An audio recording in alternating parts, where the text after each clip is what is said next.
Anglia Ruskin, for our distinguished guests, for our colleagues, family. It's wonderful to see you all here. So, for those of you that don't know me, my name is Professor Barnet. I'm the Deputy Vice-Chancellor for Research and Innovation here at Anglia Ruskin, and it's my absolute pleasure and honour to welcome you all here this evening. This is really the hottest ticket in town tonight, so we're going to really look forward to the next hour and Sanjiv's presence and be attendant to his inaugural professorial. So I just want to say a few words about a little bit about Anglia Ruskin and contextualise what an inaugural is all about. A number of you will already know, but a number of you perhaps won't be so aware. So I'm just going to start in first principles, what we're about as a university. So we've got a very clear, very purposeful mission. And it's transforming lives through innovative, inclusive and entrepreneurial education and research. I'm going to use a little bit of poetic license this evening, and I think we also talk about professional practice in that same vein as well. And I think we're going to have a fantastic blend of all of those around education, research, evaluation of professional practice as well. An institution, in terms of its mission, can only be served well and can only achieve that bold ambition as a result of the excellent work and the expertise and the talent from our staff and our students working together.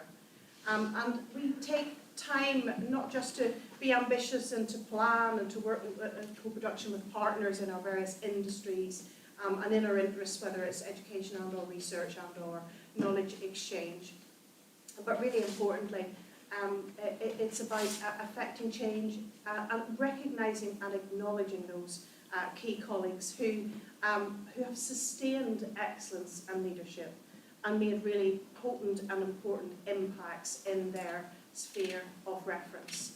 And that is why, in a titular term, we have an awards and titles process. It's something that the university sector worldwide upholds onto very, very dearly. And the most senior academic title that an institution can afford of its outstanding leaders, innovators and impactful staff is that of a titular award, and in this case a professorship.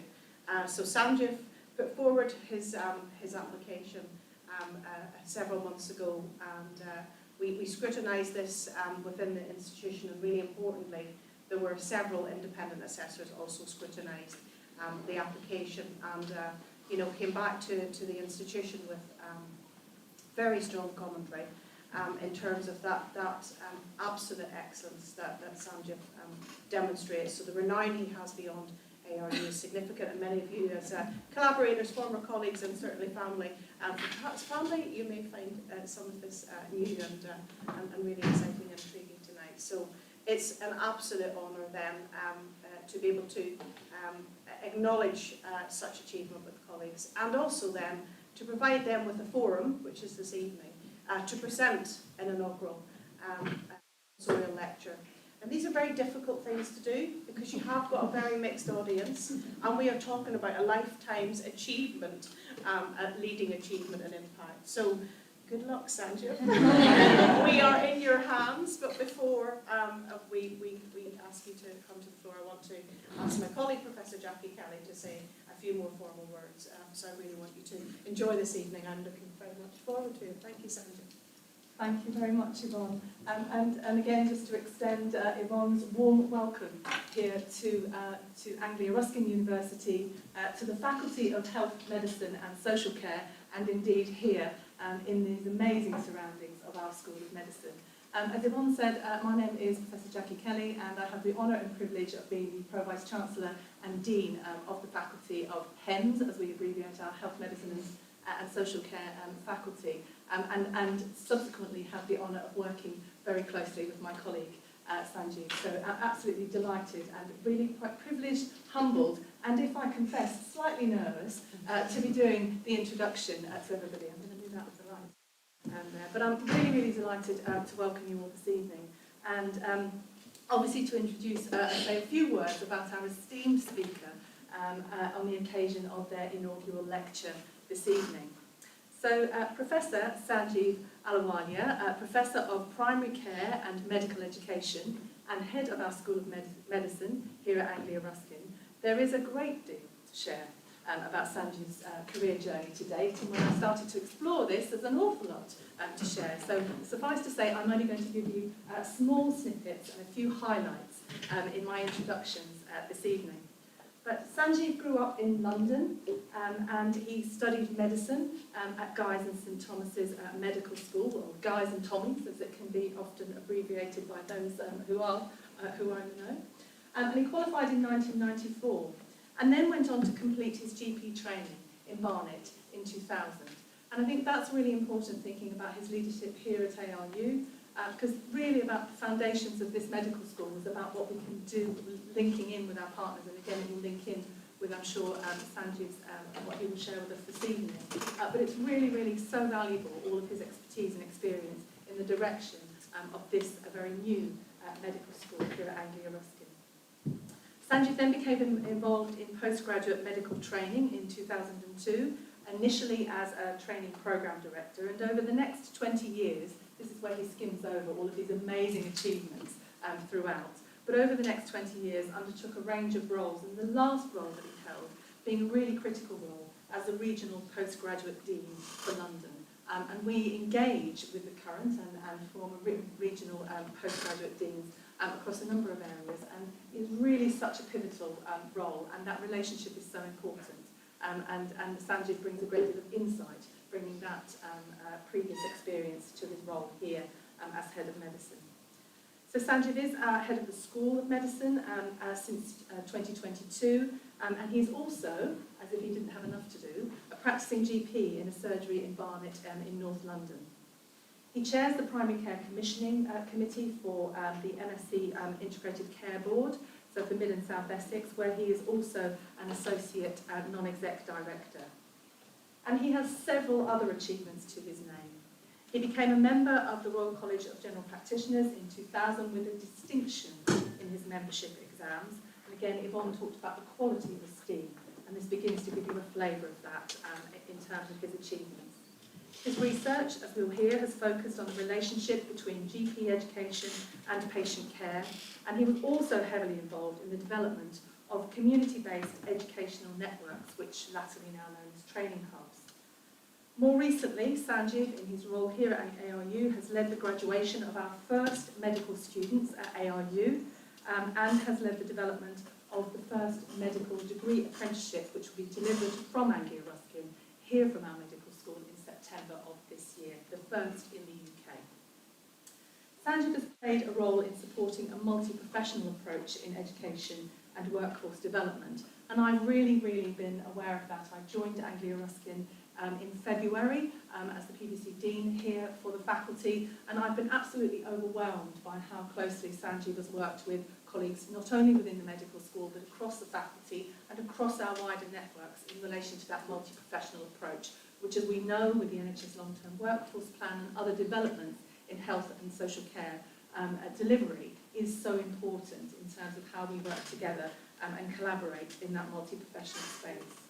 He really is a champion of that multi-professional approach in education and workforce development, and indeed in research developments. And we also hosted our research conference here a few weeks ago for the medical school. He's helped to support not only medical but also nursing placements in primary care, and extending the scope for pharmacists, and implementing new roles such as GP assistants. And also we support our Physicians Associates programme, also here from the medical school. Really great innovations at the forefront of all that we deliver in health and social care, and what we will deliver in the future. And so we're really privileged to have his leadership. Sanjiv became a Fellow of the Royal College of General Practitioners in 2014, and has been a Clinical Associate Professor at UCL since 2020. He's also a member of the Medical Schools Council. He won't have anything to say if I keep going for too much longer. As you can see, as Yvonne mentioned, this is a representation of a huge portfolio of work that's led to us being here today, and I'm absolutely delighted and privileged to welcome Sanjiv to deliver his inaugural lecture. Sanjiv.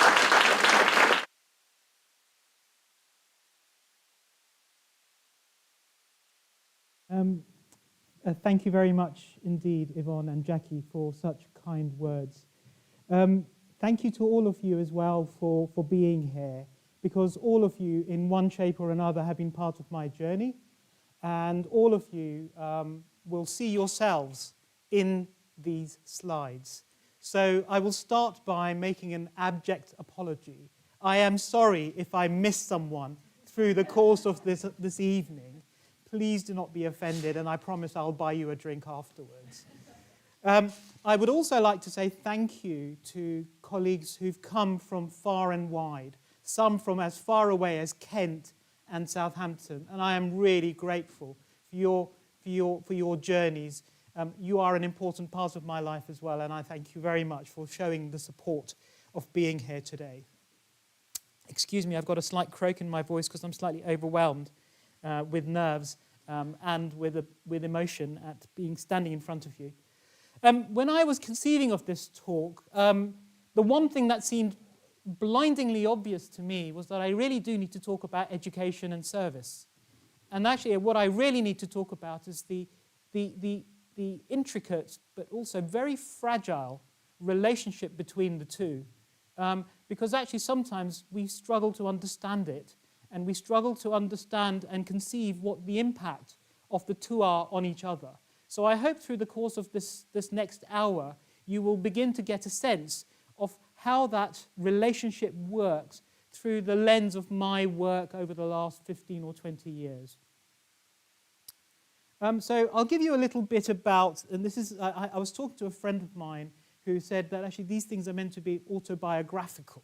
Now, I'm not going to get too autobiographical, but I will share some elements of my narrative with you so that you can get a sense of what I experienced and what happens nowadays, to give you a contrast. And I hope you will get some sense of that. I will talk about some examples of how education and service work together, some lessons and some implications that I've gleaned over my 20 years of working in this space, and then talk a little bit about the work that we're currently doing at the School of Medicine with my fabulous colleagues sitting over here and over there to showcase that actually, you know, what we are doing is living the principles that I think are important when thinking about service and education. Now, I hope you can see this, but I did a Freedom of Information request to my university because I wanted every paper and every note that was ever written about me. And this was the interview note. Okay? This was the interview note of my interview to get into Guy's and St Thomas's Medical School. To read it out, it says, "Good report from my school, a pleasant boy. Talks like a diplomat and dresses that way too. Went to school in India, reasons not clear. Has worked in Mount Vernon in a hospice on Sunday mornings, and that little squiggle says yes." And that was it. That piece of paper has determined 40 years of my life. Just see what happens today. I don't know if Simon's here, but Simon Cork, who is our admissions lead. And this, can you imagine, this would not be seen as acceptable in today's world. I thought I would just share, oh, that's me, by the way, just in case you didn't recognize the picture. So that's just a little bit of autobiographical kind of comparison of what my experience of being recruited to medicine was and how we do it nowadays. The first example I really want to talk about is about the relationship between GP education and patient outcomes. And when I talk about GP education, I'm really referring to postgraduate GP education because I spent a long part of my working life looking at GP education. And there are some really important points to say about it. That actually, that those practices, GP surgeries, that participate in postgraduate GP education have better patient outcomes. And we are lucky enough to be able to say that. I think that actually this is the only postgraduate training program in the world that is able to demonstrate the relationship between education and patient outcomes. And I will talk about that in a bit more detail. Oh, yeah, that's not quite what I was wanting to do. Oh, gosh. But also that GP trainees are amongst the most satisfied trainees in postgraduate medical education as well. And that says something about the ethos of education that exists in postgraduate training. The relationship between clinical and educational capabilities is a really strong one. And the belief that actually GP educators are also really good GP clinicians is a really profound insight that I think is important to remember. GP trainers, and I can hear Deborah saying they're not trainers, they're educators, and she's absolutely right. The educational ethos of general practice means that actually educational leadership is a really important aspect when it comes to thinking about the provision of care and the provision of training. But one of the other things that is really important and doesn't get ever mentioned is about the role of GP trainees in improving patient care. We assume that learners come to learn and to be made professional. What we don't think about is the value of learners and improving patient outcomes. And it's really important to remember that. And that's something that actually over the course of the last 10 years I've been working hard on trying to see. And that GP education is linked to organizational resilience. What we found is that actually GP practices that train are also more resilient when it comes to weathering the storms that the NHS has to throw at them. So over a 10-year period, I worked with Professor Mark Ashworth and his team at King's College London, and we undertook 3 time series multivariate analyses involving about 50 million patients worth of data. And these three papers were the product of that work over a 10-year period. In the first paper on the left, we were able to demonstrate that GP training practices have a higher rate of cancer diagnosis than those practices that don't train. Similarly, patient experience in postgraduate training practices is better than in other practices. And third, that actually prescribing profiles in practices that train is better as well. Now, this is a really important message, because what it is saying to us is that the quality of care in training practices is better than the quality of care in non-training practices. And I've been telling my parents for years to join a training practice. Slightly successfully, I would say. And I think the reason this is important as well is because it talks to the educational ethos and the value of the educational ethos on patient care and clinical service.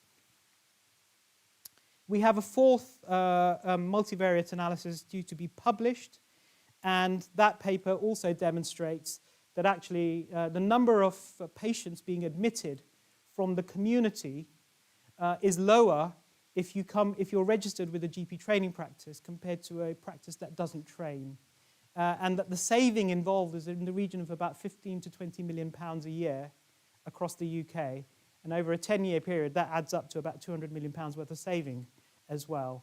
And we will be publishing that, I think, very shortly in a peer-reviewed journal. So the question then comes is, how does GP education mediate its influence for better patient care? And I led a study about 5 or 6 years ago, where we undertook interviews with colleagues who are trainers, and you will see some of the names here today. So John Spicer is here. I don't know where John is. Oh, there you are, John. Anita Patel's not here today. Deborah, you see your name up there. And we interviewed GP trainers to understand better why it is they think that GP training practices improve patient care. And we came up with this heuristic, basically, that actually practices influence patient care through educational leadership, the value of educational leaders in making a difference to patient outcomes, that learners improve patient care. Learners challenge their trainers. Learners challenge systems and processes in practices. And by doing so, they improve patient care.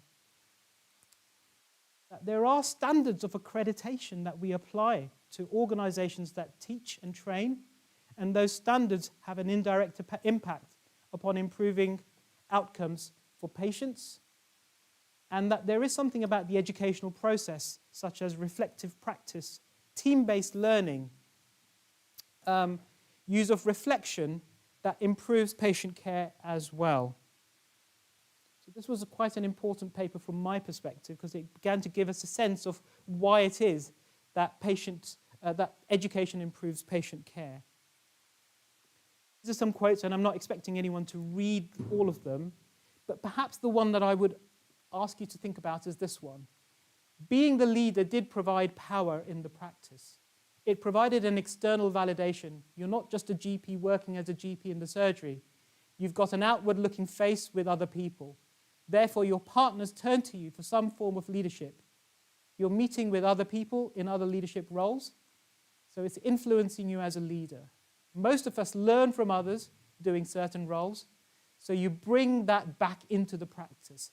That has a significant influence. That quote, I think, sums up the value of GP educators as leaders. They bring back change to the practice. This is a slide that I put up in there because I wanted to show how GP learners in general practice, how they change the practice. And for me, the sort of transition when you bring a learner in, how they influence, how they improve, how they make a practice flourish. I can see in my eye line all my former GP partners sitting in the row from behind. And I can assuredly tell you that actually all of us believe firmly that actually the lifeblood of general practice was our learners and our GP trainees. And I think they can recognise that transition that every trainee used to make, but more importantly, how they transformed us as GP educators as well. So that's that slide. Now, I'm going to move us along, and this is another bit of autobiographical information from my time at Guy's Hospital. I tried to blot this out, but unfortunately I couldn't, so you now know this was me running into trouble. So this is a letter written in my 4th year, where basically I ended up in deep trouble in my 4th year. I was unhappy with the course. I wasn't attending clinical placements. Someone's recognizing that, yeah. Some recognition of what's going on here, and in some senses, I was very dissatisfied with the course. As a result, my performance in various exams had kind of sort of slipped, and so the university finally, in its 4th year, decided it was going to do something about it.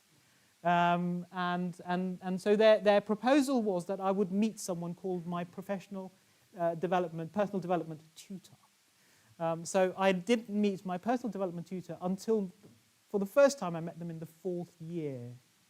This was an individual who'd been retired for 20 years and sat in what's now known as the Gordon Museum, which is basically a museum of anatomy, and hadn't, frankly, been out of that place, as far as I could tell, for 20 years. So contrast that with the experience today, where we still have the issues about attendance and engagement. We still have the issues about satisfaction, and we still have, connecting with our students. The point I'm trying to get at here really is that compared to then and compared to now, there is such a contrast. We're so aware of the importance of student experience. We're so aware of the need for student support. We're so aware of the need to get in there early, support people through difficult times, and really try and get them to have the best experience that they can have. So that's the contrast in the 40 years between then and now, and certainly personal experience as well. Oops. The next item, and I'm just going to do a shout out to a number of people here, but Lizzie at the back. Hello, Lizzie. It's lovely to see you. Simon, good to see you. Good to see you, Liz. And Abdul, really good to see you as well.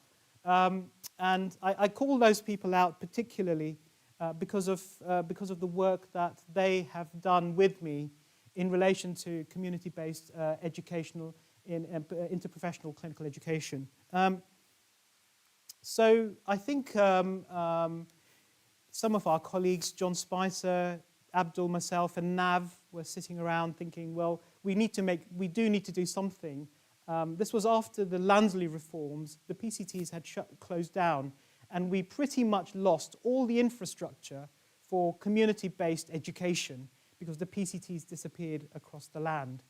And so we needed to think a little bit about what do we do to resurrect multi-professional, multi-agency education in the community.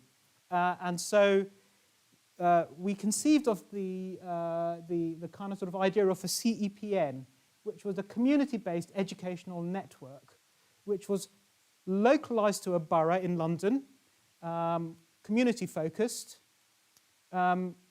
undertook education training for a whole workforce, supporting better population and patient outcomes, and was something that tried to connect to all providers in the community, including secondary care. It was a networked arrangement rather than a structured arrangement, and that meant that actually there was ownership of this concept by local people and local communities. And Jackie, you're absolutely right. The thread of that localism started back in 2010, 2011. This is a diagram from an article that we wrote, and I thank Abdul for having conceived of this diagram. But it gives you a sense of the pieces that matter. There is a geographic boundary. These are practices, and these are with registered patient lists, social services, community care, public health, all of it coming together to think about how do we think about education in the community. How do we ensure that the workforce of that local area is supported in its entirety? That was the level of ambition that we set ourselves to achieve. And in the first 2 or 3 years of the work of the 10 educational networks that we set up in North Central and East London, these are the kinds of figures that we started to see. We increased nurse mentors. We found pre-registration nurse placements jumped dramatically. Now, saying that, these are small numbers, relatively speaking, but we must remember that really prior to 2011, there were no placements for student nurses in the community. So this was a big deal that we were beginning to really open up primary care to what is now regarded as mainstream educational provision. Started to think about apprenticeships, started to think about CPD. We started to create, the one that comes to mind is multi-professional learning events where nurses, doctors, physios, pharmacists, HCAs would come together to talk about difficult issues. And I think, Yvette, you led some of that work, didn't you, in Barnet for a while. So that was really important work that we were doing. And you know, thanks to colleagues that are in the back row, because actually you helped give us leadership and support and finance, frankly, to make this happen. So some really, really, really important work started to happen in that space back in 2014, 2015. These are the educational networks that I was involved in setting up. Newham, Tower Hamlets, Waltham Forest, Barking, Havering and Redbridge, Barnet, City and Hackney, Camden, and my colleague John was doing similar work in South London, and Lizzie and Julia in Northwest London as well. So, you know, we were really, really, really sort of forging a path on this, and Abdul, obviously, in Kent, Surrey and Sussex as well.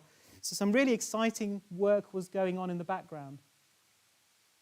And these are some of the successes of CEPNs that we thought we should celebrate, really. We led, and Graham Dewhurst led on the development of training hubs nationally for us as well. We started to get workforce planning in primary care underway, something that had never been done before. Expansion of community placements for GPSTs, for student nurses, for practice nurses, coming together so that actually the capacity was managed, better managed than it had ever been before. Multi-professional, multi-professional and multi-agency representation, wide membership, hosting arrangements that were sensitive to local need. So in some places it was the community trust that was hosting our CEPN. In some places it was the local GP federation, but it was something that was mutually owned locally by those communities. Sorry about that. Delivering educational programs for the whole workforce, and that was the big shift that we saw. Medics and non-medics coming together. Multi-professional faculties, and managing the quality of educational provision locally so that we were getting in there early to start tackling some of the issues with the educational quality, the educational experience of learners in those local communities. At this point, I think I'll give a shout out to Dr. Nav Chana and Dr. Marilyn Plant, two colleagues who were absolutely essential in linking this work to population health and patient outcomes. We now talk about population health and patient outcomes as part of the sort of everyday language. But in those days, these were very new concepts, and it was really exciting to be able to link all of this work with a clear focus on trying to improve patient outcomes and population health. And then Simon Gregory came. And Simon Gregory did something fantastic, which was to basically allow for these entities which were being funded from sort of, vague budgets to be mainstreamed. And that was a really powerful thing that happened. And thank you, Simon, because actually what you did was you allowed us to establish these entities as viable, sort of recognized bodies in their own right, and now every part of England has a training hub which is properly funded by NHS England and properly commissioned. This is the timeline. This is the timeline. Conceived in 2011, established in 2015, transformed to training hubs in 2019, and rolled out across the whole of England. So a very big thank you to colleagues at NHS England for taking the work that we started in London and KSS and rolling it out across the whole of England. This is a busy slide. I'm not going to dwell too long on this, other than to really kind of focus the conversation back that those training hubs work now on achieving the long-term workforce plan requirements. And this is a really important link, that actually much of the work that I was doing back in 2011-12 is now contributing to the delivery of the long-term workforce plan, particularly with a multi-professional focus. And I think that's a really important point to make. These were some of the publications that we produced. These were evaluations of the work that we undertook, the learnings that we gleaned from that, and all of this work has contributed to the National Development Programme. And again, I will call a shout out to Dr. Rachel Roberts, who can't be here today. She's, I think, in New Zealand. Her work in taking some of these learnings forward in establishing training hubs across London and beyond. Right, another bit of autobiography here. So this is my mark sheet from medical school. So this was me and every firm I did and the marks I got. And as you can see, it was a sterling, stellar career. The point I wanted to drag in here was I was deeply over-assessed. I was assessed every 4 to 6 weeks. I had an MCQ, I had an OSCE, I had all sorts of things, and anyone who's been to medical school will remember that we were basically killed. Our creativity was damaged by being over-assessed through medical school. And medical education, in my opinion, has a lot to answer for the damage it has done the profession. But that was the wisdom of the day, and it was regarded as being the norm. there is an interesting name there, which is Professor Mundy. Professor Mundy was the professor of urology in 1991 at Guy's Hospital, and he is still active as the medical director at UCLH in London. And my colleague at the back, my friend Debajit Sen, who is one of the medical directors there, works with Professor Mundy. So there is a sort of link here back to my history. The third example I want to give about the fragility of the relationship between education and service is that around the work that we do around inclusion health. And the example I would give is, again, Simon went into number 10 and managed to get, I think it was £150 million to expand GP training, wasn't it, Simon? So we were in the fortunate position of being able to expand GP training across London by about 25%. And I remember having this conversation with you, Lizzie, about what approach were we going to take. And we decided that what we were going to do was we were going to tackle the historic inequities in GP training across London. So what had previously happened was the leafy green suburbs of London had the most GP training provision. And if you were living in a part of London with poor primary care, you also didn't have access to GP trainees. So what we thought we would do is we would try and tackle that. And we had developed a significant focus on developing new educators, premises, courses for new educators, expanding course leaders, etc., to really work in the parts of London that had traditionally not seen its fair share of general practice education. Now remember back to the slides I showed earlier on, which show that where there is good quality GP education, patient outcomes are better. So this was a really important intervention for us to be able to try to tackle some of the historic inequities that existed. We used data such as IMD, existing workforce, health needs to identify the areas that were deeply underserved. I will I'll say thank you here to Rachel Roberts for her leadership in this work, Angela Fletcher for her leadership in this work, and a couple of other colleagues, Nigel Burgess and Dominic Hunt as well, for some of the fantastic analytical work that they did in analysing the population of London and allowing us to really understand where the challenges were in relation to workforce. And this slide demonstrates what we achieved. And it may not seem like a lot, but I can assure you it is. So these are the 10 most deprived parts of London, and we were able to increase the number of posts in general practice education by 53, which is nearly the same number as those in the top 10 least deprived posts in London. So what we were able to do was to really, really drive up that number in a way that otherwise would not have taken place if we hadn't taken that systemic, proactive, planned approach. And actually a lot of my colleagues worked really hard to really make it happen in these parts of London. So this was a really important piece of work that sought to challenge sort of inbuilt health inequalities and the causes of them, which is often access to healthcare. And we did that at quite a fundamental level.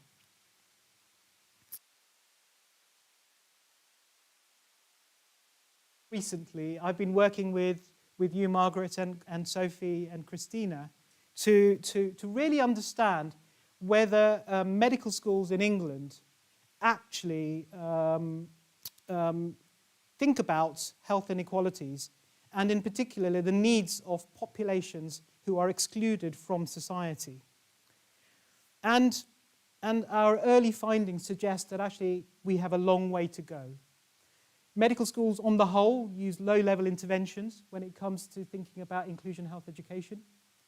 There are lots of concerns that students will become anxious, and actually that students may cause harm to people from an excluded background. At the same time, voluntary and third sector organisations are telling us that actually we need healthcare professionals who are able to engage with populations who are excluded. I think, and the research tells us, that education offers great potential when it comes to improving the experience of people from an excluded background, and simulation and longitudinal placements. And Mary, I will be coming to your door, don't you worry, to talk about how we can use simulation to really drive that forward. And there is some work already underway with Paul Driver and others to try and start to think about how we use simulation to tackle this issue.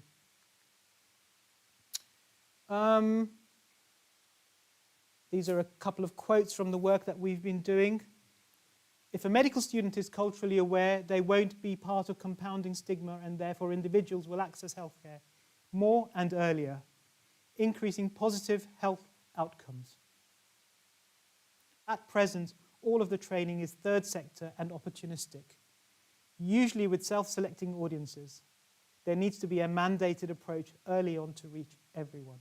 So some really powerful words coming through about the importance of education for socially excluded groups, and what universities and education can do to really make a difference. Again, a bit of, I can see Yvette smiling at me, a bit of personal narrative. I'm just going to flash up for you 3 books that have made a really big impact upon my professional career. The first is A Fortunate Man, the story of a country doctor, that was written by John Berger, and I think it came out in the 50s.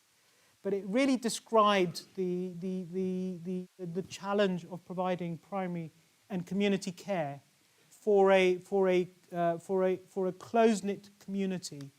And it's a beautifully written book, and some of the pictures in this book are absolutely awe-inspiring. I can see colleagues in the back nodding away in the background. So yes, this had a profound impact upon my professional practice. Another one is a book that was written by John Selinsky. Many of you will not know John Selinsky, but John Selinsky retired a couple of years ago as a training program director from the Whittington GP Vocational Training Scheme. I think he was 78 when he retired. And in his 45-year career as a GP and an educator, he firmly believed in the value of literature and the arts in informing and creating empathy and passion amongst learners.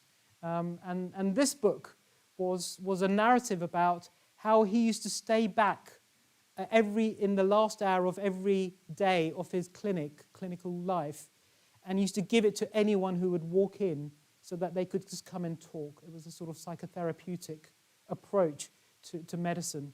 And it was an absolutely profound book, in my opinion, and absolutely changed my practice, particularly the thing about listening, the power of listening to people and what they have to say to you. And the final book I'll flash up is The Mystery of General Practice, written by Dr. Iona Heath, someone who is also very familiar with us as well. And again, she talks about the importance of general practice as witness to suffering in people's lives. And again, a very powerful narrative, one I would commend if anyone's interested. So I've given you 3 examples of where I think education and service come together in very fragile, intricate ways.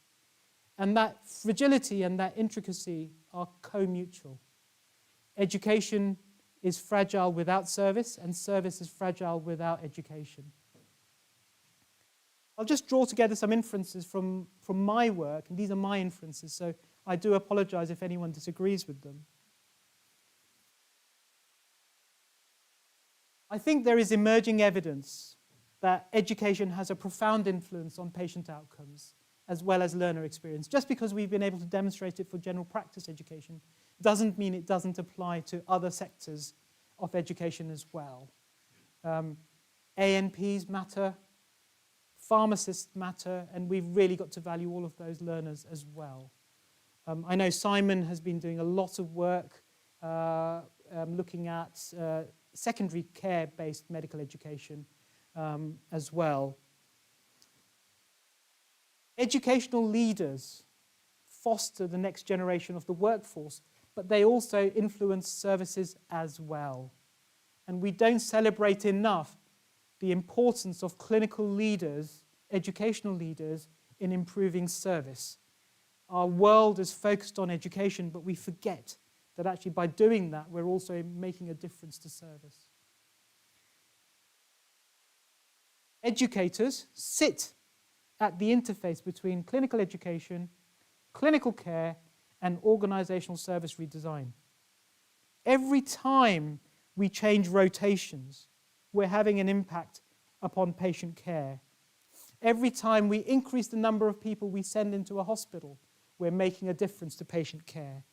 Every time we withdraw students from a venue, we're making a difference to patient care as well. So this is a very profound relationship that exists between education, service, and organizational redesign. Professor Tim Swanwick, if Tim was here, he would argue strongly that the leadership role of educators is poorly understood and poorly researched, and I would agree with him entirely. But one thing we do know is that systems thinking in systems, appears to be central to educational leadership practice. And that's really, really powerful because it means that educators somehow or the other are thinking at a very systemic level. I'm not going to repeat too much of this, but I've already mentioned about how educators use their skills both clinically and educationally. We've found this in GP educators, but it applies to all other professional groups as well. If you think about nursing, if you think about allied health, if you think about pharmacy, you see the same pattern being repeated around the use of clinical and educational expertise. Educational development programs, Carrie, Nikki, educational development programs such as PG Certs, the Masters in Healthcare Education, really matters because it plays a significant role in helping the development of identity. Professional identity formation is dynamic, it's ongoing, and it's iterative. It doesn't stop just because you become an educator. It continuously evolves, and that evolution is a really important evolution. Clinical educators influence both learners and also patient-related services. I think I've done that one to death.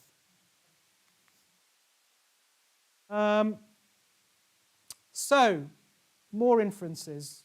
It is really important to maintain a close relationship between service and education, and Jackie and I continuously talk about this every time we meet. It's virtually the only item on our agenda, is to talk about how do we ensure that education and service is continuously talking to each other. The quality of education shines a light on the quality of clinical services.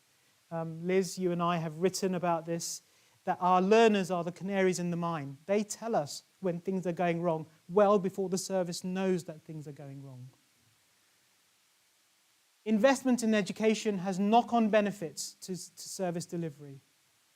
You invest in education, you improve patient care.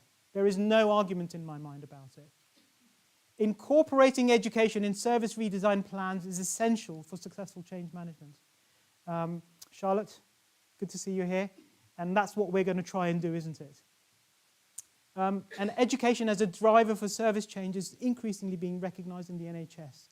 So that's really exciting to see that actually what we're doing now is influencing service in the NHS because we're educators.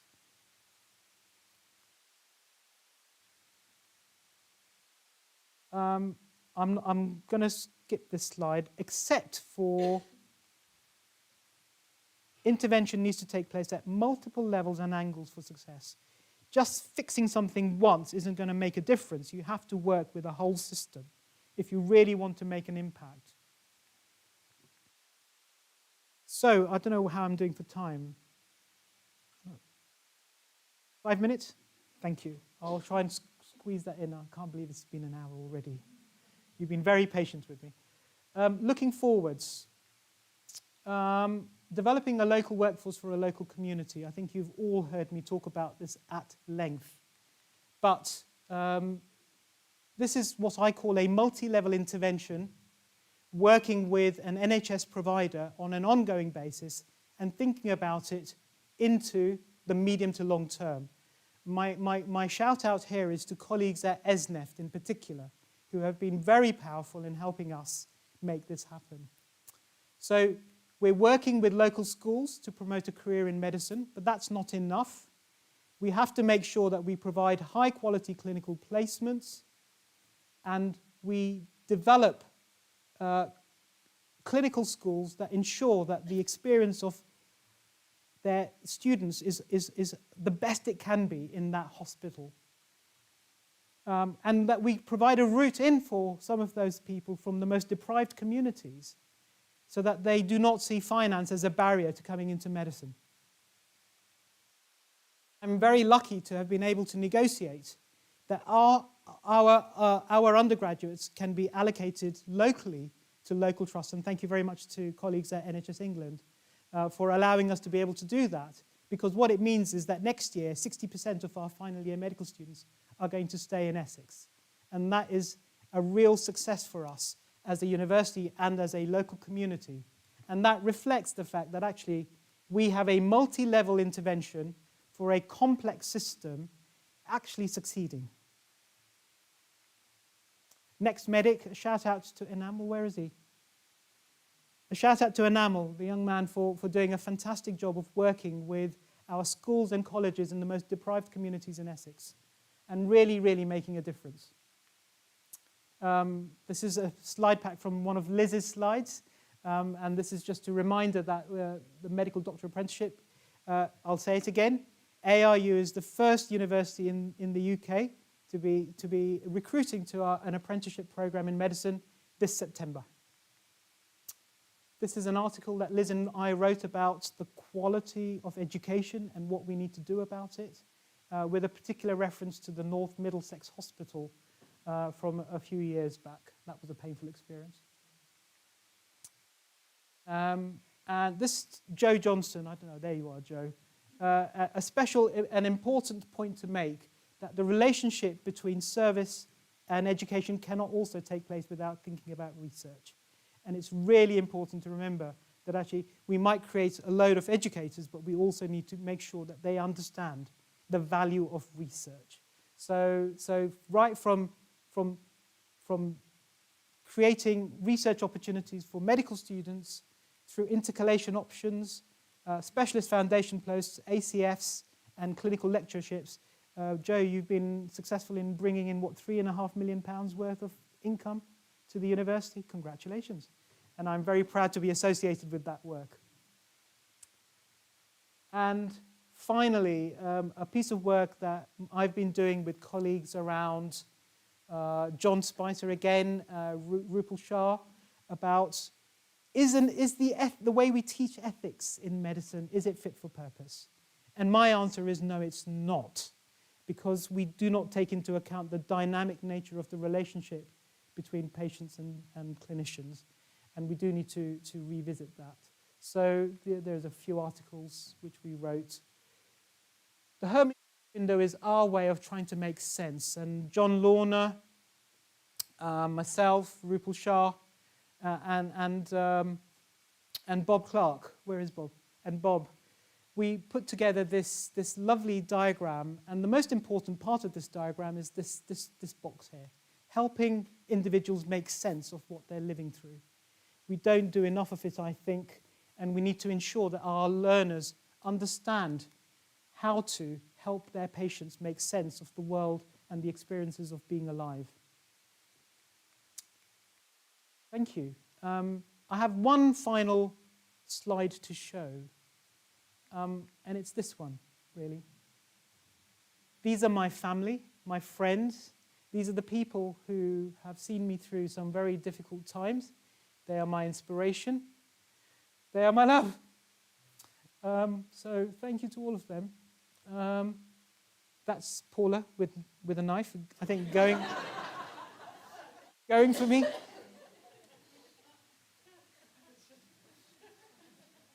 That's my nephew and my son, looking very handsome there. And perhaps having a moment, I think, with a seal. And there's young Albie. So my thanks to all of them for everything that they've done and everything they do. Thanks to my friends who are here today, who've turned up in the most difficult of circumstances. Shubs, thank you for joining us. Debs, where are you, Debajit? Thank you for joining. I can't see him. He's somewhere there. Thank you for being here. I really appreciate it. It's very kind of you for being here as well. So there are some lovely things happening today. But as I said, I can't finish without acknowledging the range of people who have been involved in all of those pieces of work. I'm sure I haven't named all of them, but I couldn't have done it without these people. I couldn't have done anything without these people, and it really matters. Colleagues at ARU, I can't begin to tell you how grateful I am for all you've done to get the apprenticeship over the line.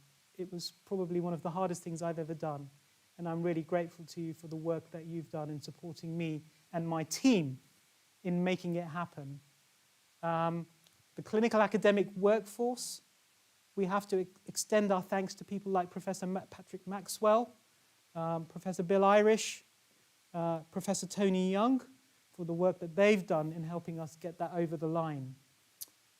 Expansion of GP training, Angela Fletcher, Mark Terry, Lizzie, Gary Wares. There are so many people I could name who've been involved in my life journey, I couldn't do it without them. So I say again, I apologize if I've missed you out, but you are in my heart. So thank you very much indeed, everyone, and I hope you found that useful.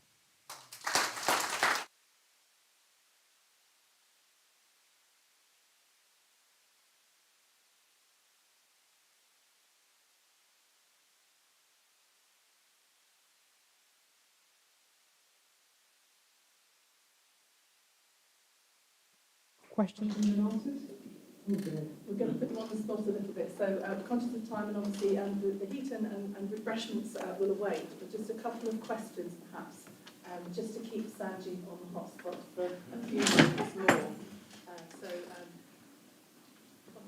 Sanjiv, you talked about the importance of reflection, the importance of literature, the arts. I have a big concern about the talk of shortening the duration of medical training, because my big fear is that medical humanities will just be scrapped.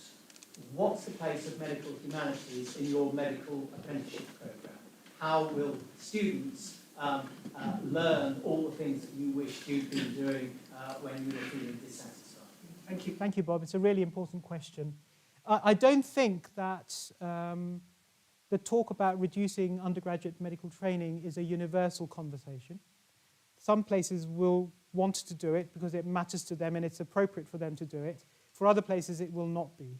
So I think that's really important. I think we are very lucky at Anglia Ruskin University because we have a centre for research, music therapy research, and we have a fantastic arts and humanities faculty as well.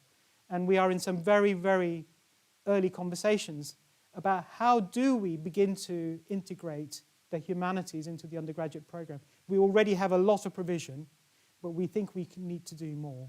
So absolutely on the same page as you. I think there's more to be done, and I think it brings out the empathy, I think it brings out the humanity, and I think in particular it brings out an understanding of what it means to suffer and how to cope with someone else's suffering. So I think there's a really important point in there. I just think we need to separate it out from the shortening conversations. I think the two are mutually, they're different. Lily. So I have a question from your online audience, Kath Langler. And the question is, what is your experience regarding education of healthcare support workers, and how do you value their impact on clinical care? Oh, that's a fantastic question. My first experience actually was being a healthcare support worker. I was between the ages of 19 and 24. I was a healthcare support worker, and I funded my way through medical school working on an orthopedic ward at Watford General Hospital. So I am biased. But I also supported Professor Chris Caldwell in London to deliver the care certificate, the Cavendish Care Certificate, when it first came out in 2015. Beyond that, the GP assistant role, didn't we? Looking at healthcare support workers, Jackie and I, in North Central London, looking at healthcare support workers, care navigation. A really important role. I think it plays a profound role in supporting patient care. As part of a multi-professional team, healthcare support workers are absolutely vital for helping understand each other's roles. So a really important question. And my experience is that, you know, we haven't done enough of it. We need to do more. Final question. One final question, again from your online audience. So we have a question from Brennan O'Donnell, who says, you mentioned GP trainees are the most satisfied amongst medicine education courses, and GP education improves the industry/workforce resilience among staff. What were the strategies implemented and learning identified to achieve this? And what can allied health courses do to embed this early on to capture student resilience? I'm looking at Rachel here. Actually, in fairness, the interventions that one sees in organisations that take an educational approach are common. It doesn't matter whether it's about allied health or nursing or medicine. What we see is that the interventions are the same, and they're about team-based learning. They're about understanding each other's roles. They're about reflective practice. They're about significant event analysis. They're about undertaking audit. And they're also about making sure that there are conversations about leadership and followership. And both leadership and followership are important as well. Organizations that are educational are able to adapt quickly to changing circumstances. And the example I tend to give is an IT system fails in a GP training practice. What you'll see is that the GP training practice will have printed off the patient list the night before. You go to a non-training practice, they will not have done that, and their computer system fails, and then they're scrambling around to try and understand how to continue to deliver care. So those kinds of sort of organizational systems develop that resilience, and that's what makes a difference. And as I said, it doesn't matter whether it's talking about allied health or you're talking about general practice. Those educational interventions make a difference.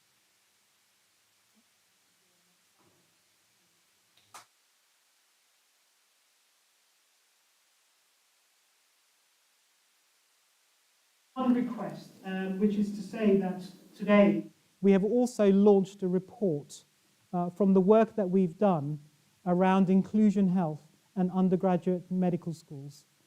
So we've got a brief executive summary that we are launching today.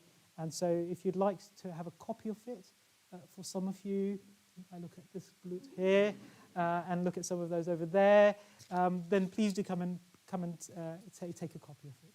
Thank you, Jackie. Thank you very much. So I've been given the unenviable or enviable task, dependent on which way you look at it, to try and summarise a few key points from your lecture. So, and apologies, colleagues, if I've taken a few messages perhaps you haven't, but just to share, privilege really to share a few reflections. I mean, your title, An Intricate and Fragile Relationship, and I think you've taken us through that journey beautifully and demonstrated that. Talking about systems thinking, as you know, very close to my own heart, so it really, really resonates with me, and the importance of how we think that systemically, and it speaks to that interprofessional working that we've mentioned earlier and that you articulated through your lecture. I think struck by a few things. talks about sort of the learners and that education and interrelationship, the reciprocity, I can't even say the word now, sorry, but it was me coughing in the middle, of the learning. But that interconnected relationship between learners and GPs that you described is really, really powerful. And not just a give and take from one or the other, but about that interrelationship, that reciprocal exchange of knowledge and learning, which is really empowering actually for the learners as well, going into that environment, feeling that they also have something to contribute and that they're making a real difference. I think you guided us through, that relationship and that educational piece, really making a difference in clinical practice and the power of change that brings and challenge that brings. But also that it actually can help to make, very cost-effective services as well. So really, really powerful. A few key words that come up for me throughout your lecture, Sanjiv, was around leadership. Talked a lot about that leadership space. How you described in relation to the training hubs, that system leadership, colleagues coming together, that community. I've written down here, it takes a village. I was really sort of struck that it isn't just one individual, but we have to come together in terms of how we both enable and bring about change. And again, I was really struck that whilst you were taking us on a journey through your career to date and that historical context, just how much of that resonated with where we are in the here and now and the narratives and the challenges that, that legislators, that commissioners, that educationists, that clinical environment are facing. Really, really relevant and resonates. And you talked about that almost being the building blocks of some of those things that have led now towards where we find ourselves in the NHS Long-Term Workforce Plan and our role in that as educators and researchers. Addressing inequalities, again, that resonates with us who look at our university strategy, really very much at the core of who we are as ARU, about how we want to give that opportunity to local communities. We want people to come here from our local communities, to learn here, to work here, to stay here, to contribute back into that community. And that really struck me about your journey, how much you have done that and continue to do so in making that contribution. A couple of things that also struck me around that sort of that empathic, that care and compassion that we're all about in whatever avenue of work that whether we're involved in the clinical delivery, in that education piece, in research, or in any of those interrelated relationships. The real power of the patient being at the heart of everything came through, making that patient impact, and the power of the listening, but also the power of the story, and being able and enabled to listen to that. And I felt very empowered by hearing that story about what our opportunities in the education and research space here at ARU, and the difference working in collaboration with all the people that you've called out this evening and those that are not here, that service partnership that you said you and I talk about so much. But all of this takes, of course, courage. It takes individuals to be dynamic leaders, to step forward, you called out a lot of examples of working with colleagues where you had been the instigator of that change, of stepping out of the norm, of taking a risk, of challenging, working with colleagues and others. We need finances sometimes to do these things, to really impact that change. But that change can only be impacted through us providing the evidence base. And we've got a really powerful role in doing that, but it can only be achieved, as you articulated, in working in partnership. I really felt that it was such a powerful message, and for me, gave me a great deal of sense-making and meaning in terms of what we're here doing together collectively, all of us and the individual parts that we play. But thank you so much for taking us on your personal journey, and it's a real privilege to know that we will continue to be part of that journey as you go on to even more achievements. So thank you very much. Thank you.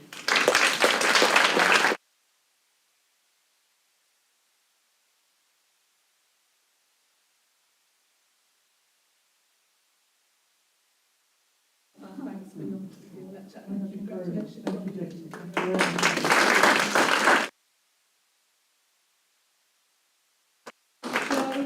You also, yeah.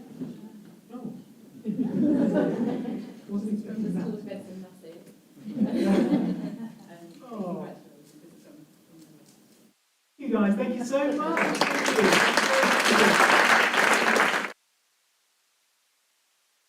Thank you very much indeed. That's all right. Thank you for your time. very warm evening, but really do thank you so much for being here. And please do join us in the foyer for refreshments. Thank you, Sandy. I need a drink.